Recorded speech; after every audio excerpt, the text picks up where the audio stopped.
Alright, so I want you to tell me, Dad, as loud as you can, Huh? because Mom's watching the TV, so it's kind of hard to hear.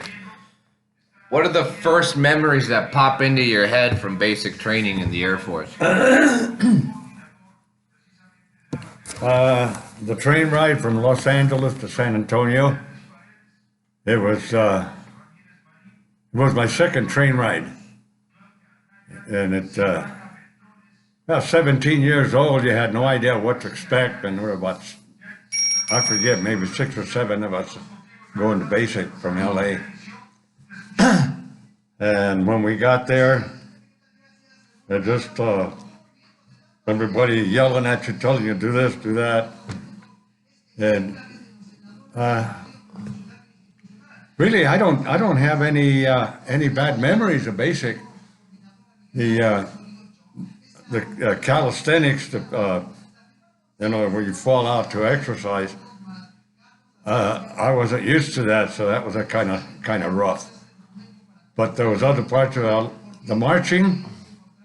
I could deal with that, but the firing range is what I enjoyed the most. And we checked out on the Colt 45, 1911, on the carbine M1, and on the M3 grease gun. Those were fun. That grease gun was really fun. And but yeah, I was mostly just aside from the military training, the training with firearms. There was a lot of drilling, a lot of exercising, and one thing I remember real well was when they'd take us for the shots. They would, you would strip down to the waist and tie your fatigues at your waist, take your t-shirt off and stuff it in the back. And you walk down this hallway. And you go from room to room. You go into one room, and from both sides there's some guys there, and they're wiping your arm down with alcohol.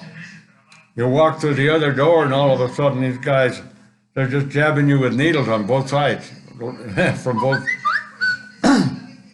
And sometimes we'd get as many as 4 shots a day. Oh my God! And your arm, and then you had to raise your arms for your calisthenics. And other than that, I had a good time. Met a lot of different people. We got guys from New York, New Mexico, Oregon, and we had one guy in particular that I remember. His name was Up the Grove. Okay. When he turned 21, he snuck out of the house and ran to run away from home and join the Air Force because he was taking ballet lessons. His mom was forcing him to take ballet lessons. Oh.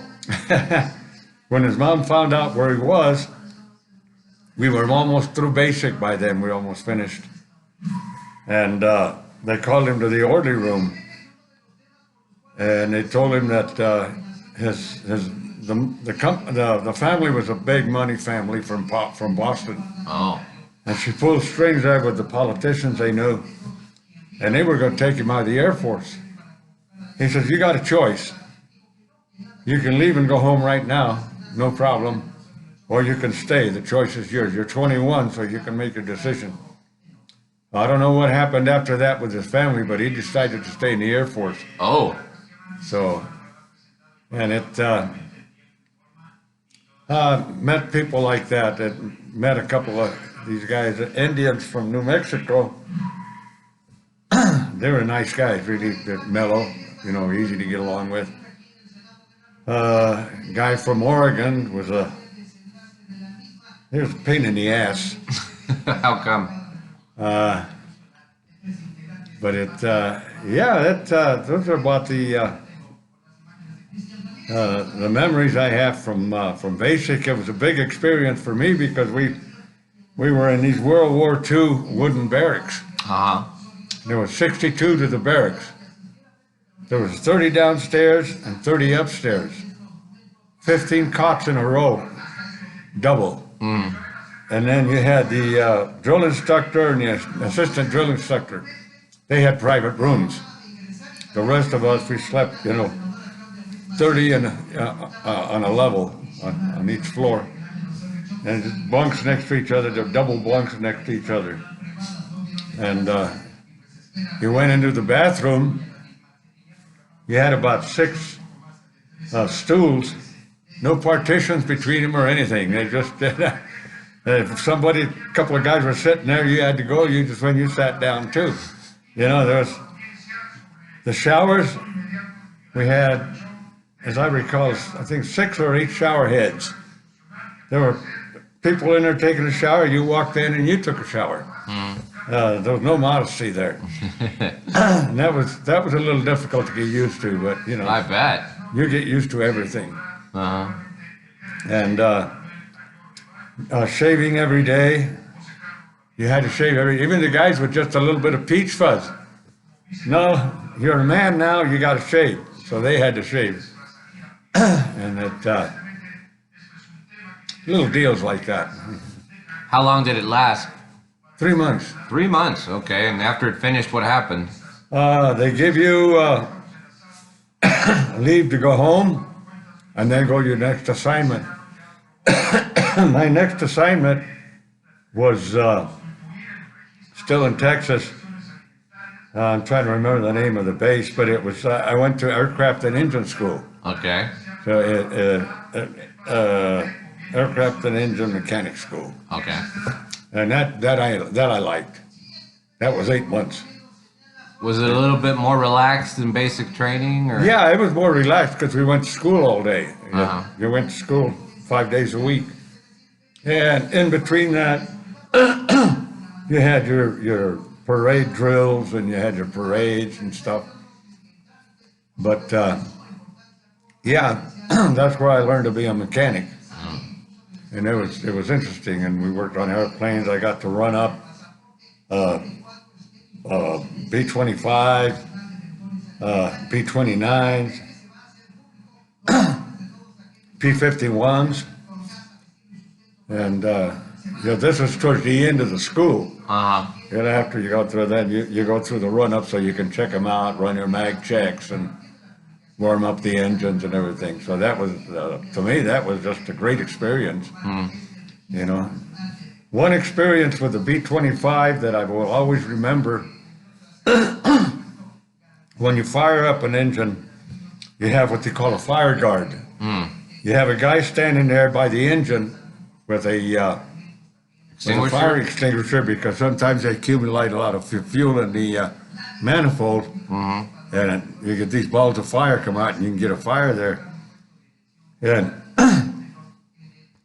I was getting ready, I was starting to crank the engine, the left engine, and I looked out the window and the fire guard was standing in front. Well, he can't do anything there because the exhaust stack comes out the back. So I told him to get in the back. But instead of going around the prop, the guy was walking right into the prop, so I had to release everything and stop the engine. The damn fool was walking right into the prop. And it just talk about it's like a kick in the stomach, because if that prop had caught him, oh yeah, you would have. Yeah, it'd have chopped him in half. And so he got around behind the back and then fired it up and went through the checks and everything, but I'll never forget that because it just scared the hell out of me. Well, yeah, you're about to see quite a show. Yeah. Man, when I got down out of the airplane, man, I just chewed him out. And I had no right to chew him out because I was just a PFC and so was he. Still. But man, I asked the instructor to never put me with that guy again. And I told him what happened and he said, okay. And then another time, I had a pretty hard night, and I was falling asleep in class. And they told me to get up, go out into the hangar and walk back and forth. And I'm walking back and forth, and all of a sudden, somebody wakes me up, wakes me up. I was asleep and walking, and I was walking right into the tail end of a rudder. Oh my God. On a P-47. P-40 is a tail dragger, so I had and the tail end is real sharp. Uh-huh. I was walking right into that. He caught me. But we were we were finishing up there, and I was in the barracks one day. We'd finished. I'd gone to the PX, and I'd gotten oh, they used to make some great ham and cheese sandwiches. They were about that thick. Oh. And a Coke. And I had an upper bunk, and I was on my bunk. I was in, I still have my shoes on, which is the big, high tops. And I was in my underwear and my shorts and my T-shirt, laying on my bed, reading, eating my sandwich. This guy comes running into the barracks. Says, "Hey, we're at war. We're at war." What do you mean we're at war? We just got out of one. Because this was in 1949. Uh-huh. And the war ended in the middle of 45. So it's only 4-year difference. And he says, "No, yeah, we're at war with Korea." This was in June of 1950. In Korea? What the hell is Korea? There's a country over there by China. Oh, well, oh, hell. So then they put kind of more stress. They accelerated our school. Uh-huh. And then we finished the school, we graduated, and then we went to, I was lucky, I went to a engine specialist school specializing in the Merlin 1650, it's a Rolls-Royce engine that was built by Packard Okay. in the United States under license by Rolls-Royce. And then the Allison 1710. Mm-hmm. Now the numbers indicate the cubic inches of the internal capacity of the engine. Mm. So that Allison had 1,710 cubic inches. Mm-hmm. You can compare that to your Ford V8, which 302 cubic inches. Give you an idea, the thing was huge. And the Rolls-Royce was a beautiful engine. The 1720 a little bit rougher. It was kind of like comparing a Yamaha to a Harley or something like that. Okay. But they were both beautiful engines. I really enjoyed that. And then we got to run up P-51s all the time and everything. It was great. And then from there, I was shipped to McCord Field in Washington. Okay. Then I was assigned to a 318th Fighter Interceptor Squadron. Oh, cool. We were flying the F-82s there. Now the F-82 looks like they took two P-51 Mustangs and put them together with a mid-wing. You showed me pictures. But they're actually not, because it's a heavier airframe, because it had a heavier engine. The F-82 used a 1710. The P-51 used a 1650. Okay. And but yeah, that's when it really got interesting for me, and that's when I really enjoyed it. Well. And we'd have a flight go out, and when they'd come by and do a flyby before they landed, it's like 8 airplanes coming by, because each airplane had 2 engines. Wow. So man, they came by at about 50 feet or something like that. And, Vibrate the roofs off the your place. interiors would vibrate. And it was a good time, a fun time in my life. Oh, well, remember that so you could tell us tomorrow about what happened in Washington. So, say goodbye to the good people on the internet. What? Say goodbye to the good people on the internet. Goodbye, internet.